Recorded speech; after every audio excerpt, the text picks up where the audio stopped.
A lot of people watching right now are like, but social's not working for me. And I'm like, the creative is the variable. You got your perspective. I just want to be happy. Don't you want to be happy? All right. First up, we're kicking off the show with Shark Barbara Corcoran. Her credits include straight D's in high school and college. She had 20 jobs by the time she turned 23, and then she borrowed $1,000, quit her job as a waitress, and started a tiny real estate company in New York City that is now a $5 billion real estate business. Welcome, Barbara. Hey, my pleasure to be here. I love Gary. I'll do anything for him. Barbara, it's great to see you. It's always great to see you. Happy holidays and pending New Year. We don't have a lot of time, so I'm going to get right into it because I know a lot of people were excited that you're going to be on the show. So thanks for kicking us off.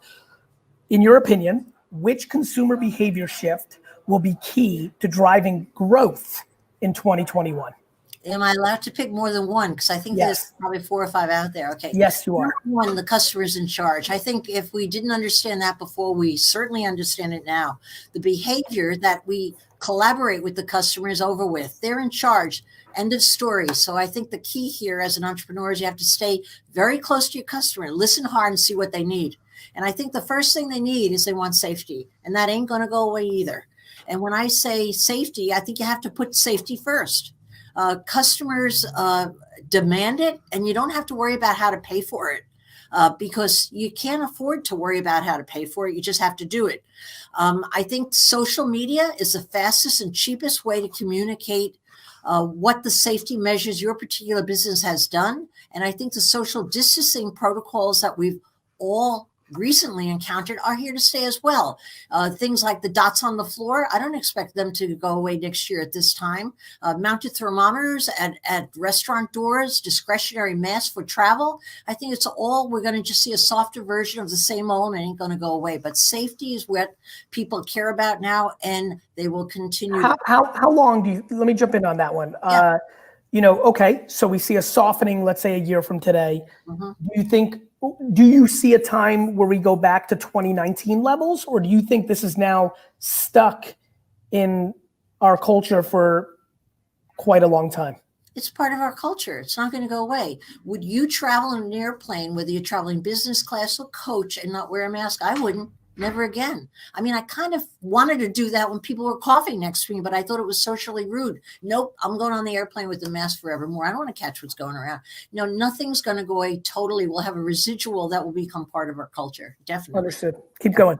Okay. Online shopping is king. I mean, I almost feel embarrassed to say that everybody knows that. Okay. Yeah. But I think part and parcel of that is you need to go to where the customer is. I have one business named Cousins Maine Lobster, a large franchise of lobster trucks. Yes, I like those guys. Yeah, those guys. I think you interviewed Sam. Yeah, smart entrepreneur. Smart. But the moment COVID hit, that guy had pivot. I hate the word pivot, but I'll have to use it because I don't know what's the substitute. He turned his business around. There's a new substitute I can use. With contactless pickup, communicating where his trucks are going to be. And he moved his trucks out of the normal places that were crowded. And he utilized every single large shopping mall parking lot, gave people numbers. They waited in line, picked up. They went home with their dinner out. And his increase in sales went through the roof within a month and a half. Pretty sharp, but he understood he needed to go to where the customer was comfortable being. I also have a business that's my most successful business named Comfy. And what it is a wearable sweatshirt. And what they did is they had $150 million in sales in big box stores that were sent back to them when COVID hit because the big box stores they were merchandising to had closed. What were they going to do? They increased their sales online, turned up a website that they hadn't taken seriously as before, and they turned $150 million in sales into $250 million in sales. They went to where the customer wanted to be. That's exactly what they did.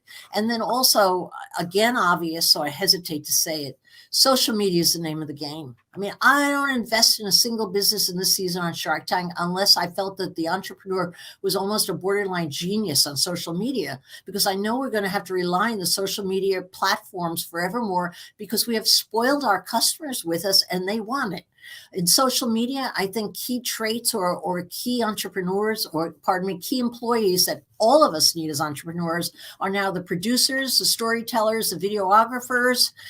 It's really become the new norm. There used to be extra people. It was nice, a luxury feature if you want, but with social media being the name of the game, it's not the case anymore. And Barbara, real quick on that, I'm sorry to interrupt.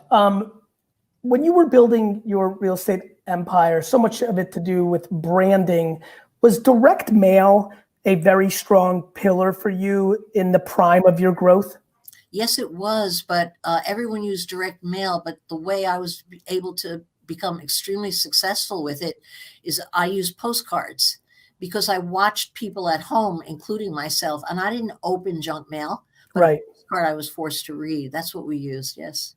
So you paid higher to be your individual postcard versus maybe in a value pack, and you feel like even though you were paying more to get into a mailbox, you were getting seen more often, and that gave you a leg up.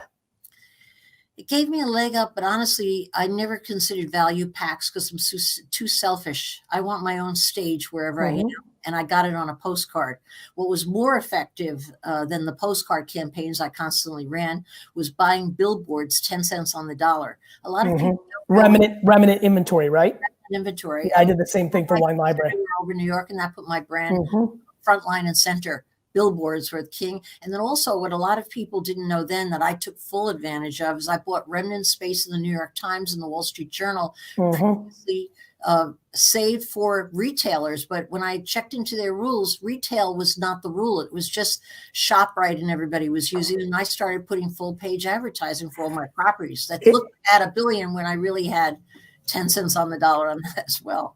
It's funny. I really think your career, and knowing it, being an East Coast guy, you know, a lot of people think about me with social media, but I got my chops in direct mail, print, outdoor, radio, because I was advertising as like a kid for my dad's store. And I think the reason social was so natural to me was all the things I learned between distribution, underprice. You just basically talked about underpriced attention. You would buy more strategically around places that people would look. You took advantage of the remnant cost, I did the same exact stuff on print and outdoor and direct.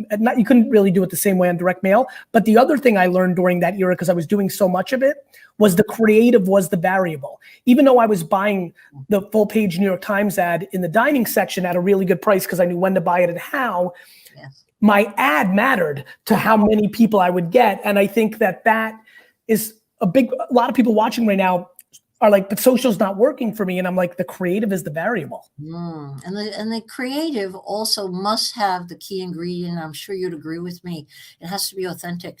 People see through the bullshit anymore. You know, if your story's not authentic, if you don't connect with them on some basis, I've even gotten rid of makeup in most of my postings. I find that people respond better to me looking ugly than all dolled up.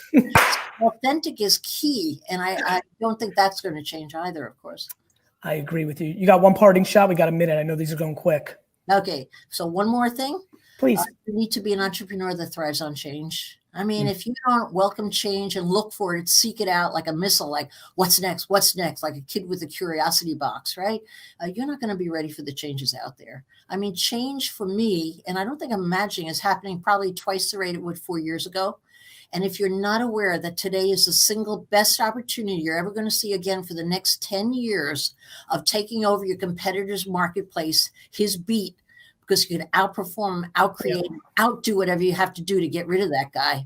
This is the time to do it. The best time to move ahead is always in the worst times. Any smart entrepreneur will tell you they moved ahead in the worst times because the big guys that are asleep at the wheel, they get tight. They get tight. Most people go on defense. It's exactly the time to go. Yeah. Barbara, it's great to see you. Okay, my pleasure. Thank you so much for this 10 minutes, really. Thank you very much. YouTube watcher, what's up? It's Gary Vee. First of all, thank you so much. I hope you're doing super well during these times. I also want to ask you, please subscribe because my commitment and exploration of YouTube is about to explode. Stories, polls, more content, more engagement, more surprise and delight. This is the time to subscribe. I hope you consider it, and I hope I see you soon.